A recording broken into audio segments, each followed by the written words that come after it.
Olá, tudo bem? Muito obrigado por assistir nosso programa Uma Palavra Clara. E nós estamos dando uma olhada na Palavra de Deus, vendo a realidade de como a vida é sem Cristo. Como a vida é antes de conhecer a verdade. Há muitas pessoas que, falando com você, comigo, há muitas pessoas no nosso mundo que eles atuam, eles falam como a vida é uma beleza, que a vida é tranquila, que eles estão felizes, que eles estão contentes, que não conhecem a Deus, o Deus verdadeiro, o Deus vivo, que eles não conhecem as Escrituras, não conhecem, não têm relacionamento pessoal com Deus. Muitas pessoas andam dizendo, eu estou bem, não, está tudo ótimo, eu não preciso do seu Deus, eu não preciso. E muitas vezes dizem, eu não preciso, não quero da sua religião. E muitas vezes eles não entendem, nós não estamos oferecendo, pela Bíblia, uma religião. Estamos oferecendo um relacionamento pessoal com o Criador do ser humano. E isso só acontece através de Jesus Cristo. E a Bíblia dá muitos exemplos de como a vida é sem Deus, sem Cristo, sem aquela reconciliação entre nós e nosso Deus, porque fomos separados dele, naturalmente, por causa do pecado. Mas ele quer nos reconciliar, nos perdoar, nos lavar, para que possamos nos tornar filhos dele. Mas, se você acha, mas eu gosto da minha vida do jeito que é. Eu não tenho problemas muito fortes. Não, mas eu não preciso de um Deus. Não, mas eu não preciso conhecer. Eu estou bem do jeito que estou. Não me interesso. Não me convém. Se nós não percebemos a nossa necessidade, se não somos honestos sobre aquele vazio do coração, não vamos procurar esse Deus que nos busca, que nos ama. Então, essa semana, vou ler, dando um exemplo, porque há muitas pessoas no nosso mundo que eu acho, essa agora, opinião do pastor Wesley, eu acho que muitas pessoas no nosso mundo agora, no nosso Brasil, se encaixam nessa mesma situação. Segundo Reis, capítulo 5, nós temos a história de Naamã, um homem, general do exército de Síria, grande homem, famoso, poderoso, respeitado, vencedor, mas tinha um problema. Era leproso. E nos tempos antigos, essa era a sentença de morte.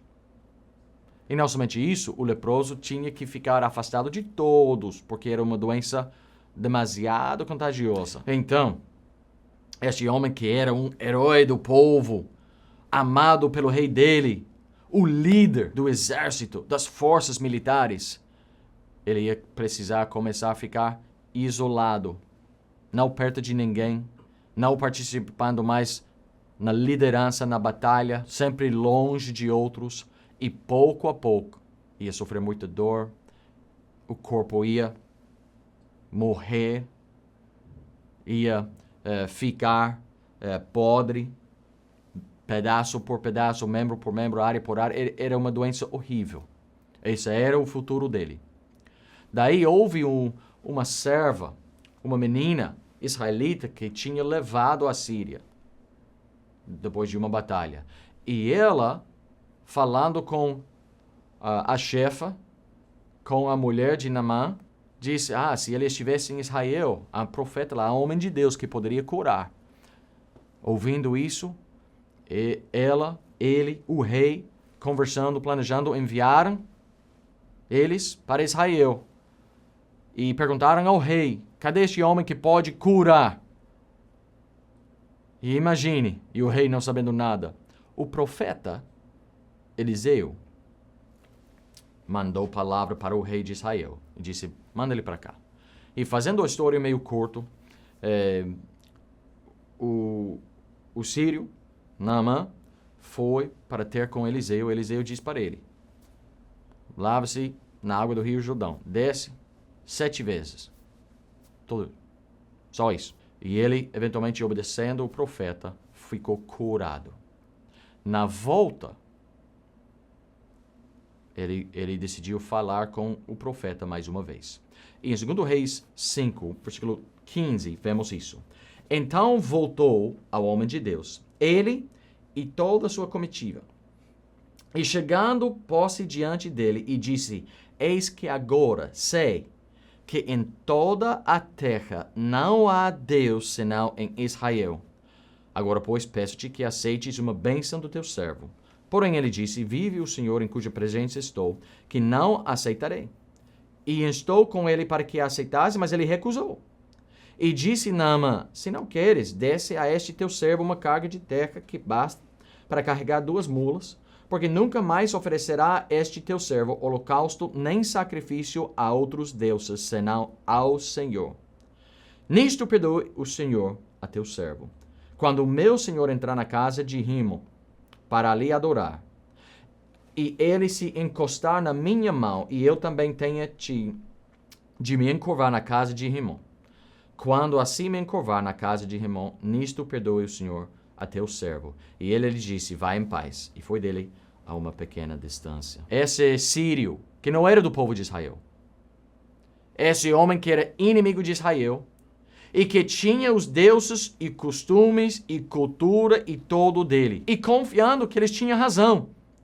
Nós adoramos os nossos deuses, os israelitas têm o Deus deles, nós temos o nosso Deus, e como estamos vencendo e ganhando essas batalhas contra Israel, é o nosso Deus que é o mais forte, o nosso Deus é o mais poderoso. Nós estamos vencendo porque o nosso Deus está trabalhando a nosso favor. Assim pensaram eles. E muitas vezes nós olhamos para as culturas antigas e nós pensamos assim, eles tinham crenças tão raras, tão engraçadas, eram tão supersticiosos e tão temendo a sombra, tudo isso. Eles não tinham ciência, conhecimento, consciência de toda a informação científica, tudo que nós sabemos melhor hoje. Mas é a mesma coisa que acontece hoje. Nós corremos atrás de um Deus, de uma igreja, de uma religião que nos convém. Bom, eu quero me tornar participante em aquele grupo porque parece que dá certo com eles. Eles estão recebendo emprego, eles receberam um aumento de salário. Não, eles não têm problema com doença e com saúde como fulano. E acham que aquele lugar é um lugar de poder e de milagre. Então eu vou lá. Somos mesmo em nossos tempos. Mesma vontade, mesmo desejo. Naamã era um homem que confiava em si mesmo e que pensava, nossa nação, nossa cultura, nossa religião está indo bem, nos convém. Mas ele chegou a um ponto quando a posição dele não estava suficiente, não ia adiantar nenhuma coisa. Ser general do exército, ser um capitão, líder de todos, não poderia curar ele do leproso. Ele não ia se recuperar da doença pela posição, pela fama. E encontraram também que o Deus deles não tinha poder. O Deus deles não ia ter como salvar ele dessa enfermidade fatal. E assim, Naamã estava olhando pela morte, que estava chegando rápido para ele. E o jeito dele, os ídolos que adoraram, os costumes da cultura, as práticas e rituais da religião dele, não poderia salvar a vida dele. E em Naamã, nós vemos um exemplo que eu vejo acontecendo muito no nosso mundo. Bom, aquele país, eles têm a religião deles, mas nós temos as nossas crenças. Bom, os que gostam daquela igreja, eles podem fazer isso, mas essa me convém a mim. E eu adoro a Deus do meu jeito aqui. Ou nós não adoramos um só Deus, nós respeitamos a todas as religiões. E nós fazemos assim, assim, assim. E isso me convém, isso tem me ajudado. Isso é conveniente, isso traz vantagem à minha vida. Mas eventualmente você vai chegar a um ponto que o seu jeito ou as suas crenças, que não estão baseadas na verdade absoluta e eterna, não vão ter como te ajudar. E depois de ter... vemos na vida de Naamã, primeiro vemos que ele adorava e confiava no que ele conhecia. Ele adorava o Deus do povo dele. Ele seguia nos costumes da cultura e da nação deles. E estavam errados aqueles costumes. Os sírios são assim. Eles adoram Rimo. Eles têm os outros deuses que eles adoram. Eles não são israelitas. Então tem as crenças e práticas e rituais e a religião deles. E ele adorava um Deus que ele conhecia, no que ele seguia, porque a nação era assim. E há pessoas hoje que dizem, mas o brasileiro é assim. Não, mas o povo fulano é assim. Bom, essa é a religião deles. Bom, esse é o Deus deles. Essa é a prática deles. E nós hoje desculpamos pensando, bom, porque algo cultural, algo nacional, é do jeito deles, tem que ser assim. Naamã, ele adorava o que ele conhecia, mas chegou um momento quando ele aprendeu que o que ele conhecia era incapaz de ajudar ele com um grande problema. E meu amigo, você pode dizer, mas o brasileiro é assim, mas a minha família sempre tem crido ou andado assim. Bom, o meu pai me ensinava isso, aquilo, outro. Mas você, não conhecendo a verdade da palavra de Deus, não seria desculpa suficiente ou adequada para se desculpar da culpabilidade da verdade da palavra de Deus. Um dia eu vou estar diante de Deus. E se eu morrer em meus pecados, eu não posso dizer a Ele, mas Senhor, Deus, mas a minha família sempre adorava isso. A minha família sempre me ensinava que assim nos convém e assim é a vida e quem sabe se um dia nós vamos ser reencarnados. Eu pensava assim, então o que posso te dizer? Ele creu no que ele conhecia. Ele adorava o que ele conhecia. Mas o que ele conhecia não ajudava ele com o leproso. E só por não ter conhecimento do Deus de Israel, mas ele não conhecia o Deus de Israel. Ele ia morrer leproso se não fosse alguém que avisava ele. E que ele foi ter com o profeta de Deus, o Deus vivo, que realmente poderia sarar ele. Ele adorava o que ele conhecia. Depois ele tinha um encontro com a verdade. Ele adorava o Deus do Sírio. Ele participava em toda a adoração, louvor e as cerimônias, rituais, todo dos sírios. Aí, chegando a um problema que eles não poderiam resolver, foi avisado, você precisa do verdadeiro Deus, o Deus de Israel. E foi lá, teve com o profeta, conversando com o profeta diz, faz isso. E não, humanamente falando, não fazia sentido. Como eu vou tomar banho 7 vezes no Rio Jordão, que é sujo, água suja? Como isso vai me ajudar? Não tem outros rios lá em Damasco? Não tem um remédio? Não pode colocar a sua mão e gritar e fazer coisa extraordinária? Que é isso tomar banho 7 vezes no Rio Jordão? Que é isso? Deus ia se revelar a este homem sírio através de um milagre que ele não tinha como dizer, essa medicina dos israelitas funciona melhor do que a nossa medicina. Eu sabia que ele ia fazer coisa incrível. Esse profeta tem poder. Deus ia fazer algo que ia ser óbvio. Só Deus. Só Deus pode. Isso foi milagre do Deus vivo. E agora eu posso ver que o nosso Deus que nós adorávamos, o Deus que nós seguíamos, o Deus que nós elogiávamos, aquele Deus não é nada. Este Deus realmente tem poder. É isso que Naamã confessou. Depois de ser curado, voltou para Eliseu e disse, agora eu sei que em toda a terra há um só Deus. O que faz um homem de sucesso que até aquele momento, na vida dele, ele não tinha nenhuma razão de parar de seguir as crenças do povo sírio.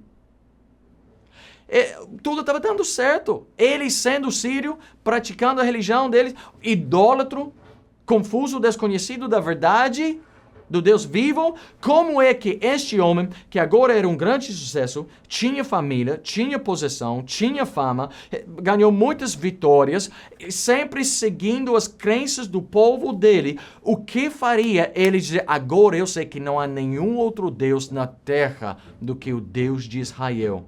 E eu não vou oferecer mais sacrifício a nenhum outro Deus. Eu não vou oferecer sacrifício a mais nenhuma outra pessoa. Eu não vou fazer nada para adorar nenhum outro Deus. Eu sei que o Deus do meu povo é inútil. Eu sei que o Deus do meu povo não existe. Eu sei que o Deus do meu povo não tem poder para fazer nada. Ele não presta. Só o Deus de Israel realmente tem poder. Só Ele é vivo, só Ele consegue. Eu sei disso agora. O que faria Ele dizer assim? Um verdadeiro encontro com o poder de Deus. E meu amigo, hoje em dia há pessoas que têm anos, que têm décadas, que têm a vida toda seguindo uma religião ou uma prática ou uma certa tipo de crença, diz, mas nós sempre temos sido assim. Mas eu te garanto que se você tivesse um verdadeiro encontro com Deus da Bíblia, se você poderia pegar essa Bíblia e ler a Bíblia, entender quem é Jesus Cristo, o que Ele fez e como o que Ele fez, só Ele poderia fazer. Você não tem como tirar a mancha do pecado da tua vida. Você não vai ser justo nos olhos de Deus. Ele já nos declarou culpado de toda a lei. Somos transgressores e você não vai respeitar os outros e tentar ajudar o seu próximo para tentar se justificar diante dos olhos de um Deus todo santo. Mas no dia que entendemos o que Jesus Cristo fez e como a obra dele é tão perfeita e que ele aperfeiçoou a obra da salvação e a santificação e como ele fazia o que para nós era impossível, se você tivesse um verdadeiro encontro com a verdade, a sua vida seria transformada. E depois, este homem sírio, vemos a última coisa aqui, que tinha entendimento completo. Ele não somente respeitava o Deus de Israel.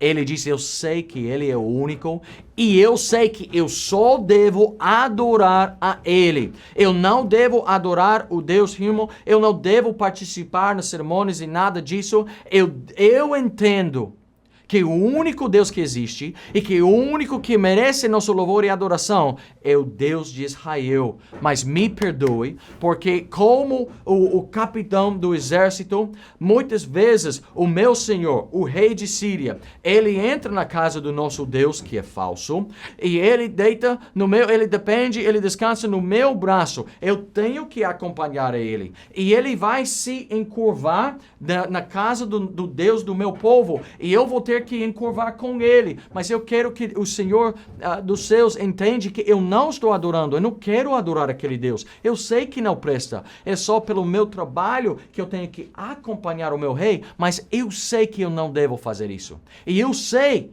que qualquer que se encurvar diante desse ídolo do meu povo, eles estão adorando. Isso não deve ser para quem conhece o Deus verdadeiro. Que transformação! Ele não recebeu um curso de teologia. Ele não recebeu anos de treinamento na religião ou nas práticas de Israel. Ele tendo um encontro com a verdade, vendo o verdadeiro poder de Deus, ele se converteu completamente. Disse, agora eu sei que é só este Deus. E qualquer Deus que existe, se ele é um verdadeiro Deus, ele merece adoração e honra e a exclusão de qualquer outra religião, a exclusão de qualquer outra prática, cerimônia, ritual. Devemos ser fiéis e honrar e buscar o verdadeiro Deus. Ele entendia isso. E só pelo encontro que tinha com o poder de Deus. Meu amigo, você pode dizer, mas a nossa prática é assim. Bom, eu respeito o seu Deus, eu amo os ensinamentos de Jesus, mas também eu acho que esse aqui é válido, que esse é útil aqui. Quem realmente conhece Jesus, quem realmente experimentou o poder de Deus, quem realmente se arrependeu do pecado e recebeu Jesus como Salvador, você vai entender, não dá para misturar Jesus com mais nenhum outro Deus, nenhuma outra crença, nenhuma outra ritual. Ou é Jesus, ou é qualquer outro caminho que você escolhe. Mas não pode misturar. E a Bíblia ensina, e Jesus Cristo mesmo falou, eu sou o caminho, a verdade e a vida. Ninguém vem ao Pai senão por mim. Meu amigo, você pode ter crenças anteriores, você pode ter sido participante de uma religião por muitos anos. Mas Deus quer te salvar. Ele quer te transformar. Ele quer fazer algo que só Ele pode fazer. E se você tivesse experimentado o poder de Deus, você não ficaria satisfeito com nenhuma outra crença, religião, prática, caminho nesta vida. Não seja idólatra. Não fique confuso. Venha a Jesus e conhece o poder e a graça de Deus. Se tiver pergunta, entre em contato conosco. Seria nosso prazer te mostrar pelas Escrituras como você possa experimentar esse mesmo poder que nos salva. Obrigado, até a próxima vez.